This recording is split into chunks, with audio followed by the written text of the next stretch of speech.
बांग्लादेश में हिंदुओं पर लगातार अत्याचार हो रहे हैं, लेकिन कोई आवाज नहीं उठाता है। इन सब के बीच आपको बता दें कि आज भारत के विदेश मंत्री एस जयशंकर ढाका पहुंच रहे हैं, जहां वो बांग्लादेश की पूर्व प्रधानमंत्री खालिदा जिया के जनाजे में भारत सरकार का प्रतिनिधित्व करेंगे। खालिदा जिया का लंबी बीमारी के बाद कल निधन हो गया था। आज ढाका में उन्हें सुपुर्दे खाक किया जाएगा। बांग्लादेश में आम चुनाव से पहले हिंसा के बीच विदेश मंत्री एस जयशंकर का ढाका पहुंचना एक बड़ा संदेश साबित होगा। उधर बांग्लादेश के कानूनी सलाहकार आसिफ नजरुल ने आरोप लगाया कि खालिदा जिया की मौत के लिए शेख हसीना जिम्मेदार हैं।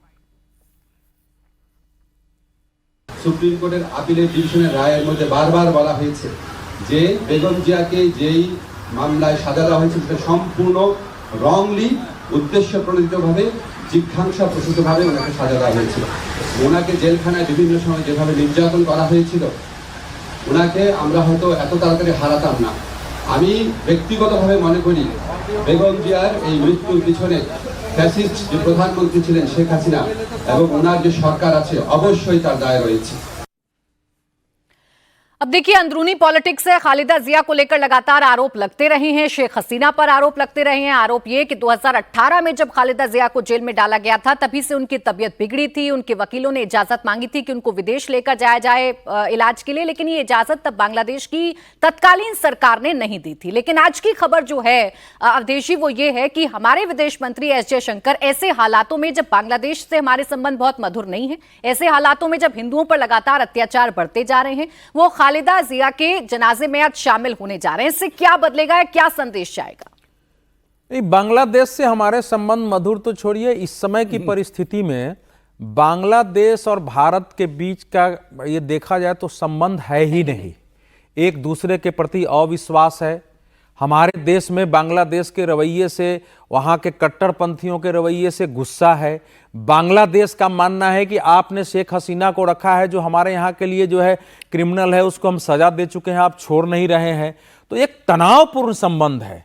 उस तनावपूर्ण में अगर ये गए हैं तो जाहिर है कि बांग्लादेश के साथ एक संवाद की स्थिति भविष्य के राजनीतिक परिवर्तन में कायम रहे और एकदम से नॉन कम्युनिकेबल स्थिति न बन जाए, इसके लिए वो गए हैं। और जब तारिक रहमान लंदन से चल रहे थे तो हमारे लोगों ने उनसे भी वहां संपर्क किया था। ऐसा नहीं था कि उनके साथ संवाद नहीं किया था।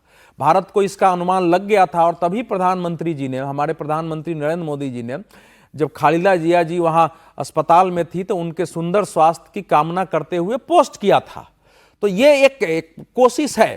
चूंकि बीएनपी एक कट्टरपंथी पार्टी मानी जाती रही है, 1991 से 96, 2001 से लेकर 2006 के खालिदा जिया के शासनकाल में भारत के साथ बहुत अच्छे संबंध नहीं रहे। उनका झुकाव पाकिस्तान की ओर हुआ, पाकिस्तान की यात्रा की।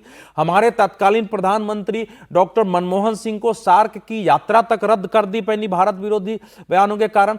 लेकिन इस चुनाव में यह देखा गया है कि अब उन्होंने जो जमाते इस्लामी के साथ अपनी दूरी बनाई है और जो तारिक रहमान ने कहा है कि न हमको दिल्ली न पिंडी यानी रावलपिंडी, हमारा बांग्लादेश फर्स्ट होगा, तो इसमें एक उम्मीद की किरण जगी है कि 17 सालों बाहर रह के आए हैं, उनका भाव थोड़ा अलग होगा। अगर नहीं भी होता है तो हमको आज व्यवस्था में तालिबान के साथ अफगानिस्तान में संबंध बनाए रखने पड़े हैं और बांग्लादेश हमारा पड़ोसी है और बांग्लादेश के साथ तो हमारे आज के संबंध नहीं बताता हूं, बंगाल से लेके बिहार तक के रोटी के संबंध है, बेटी के संबंध है, लोगों का आवागमन है, बसें जाती है, हमारे अनेक तीर्थ स्थल वहां हैं, वहां के लोग हैं, तो इसको बनाए रखने की आवश्यकता है। तो चूंकि विदेश मंत्री वहां गए हैं, उनका तारिक रहमान साहब से भी भेंट होगी, मोहम्मद यूनुस से भी भेंट होगी, वहां के जो विदेश मंत्रालय के सलाहकार हैं जो भारत विरोधी बयान देते रहे हैं उनसे भी बातचीत होगी। तो एक शायद रास्ता संवाद का अभी निकलेगा। एक गुंजाइश, एक उम्मीद के तौर पर इसको देखा जा सकता है कि जितने खराब संबंध हो गए हैं तो थोड़ा सा आप एक लिहाज भी होता है,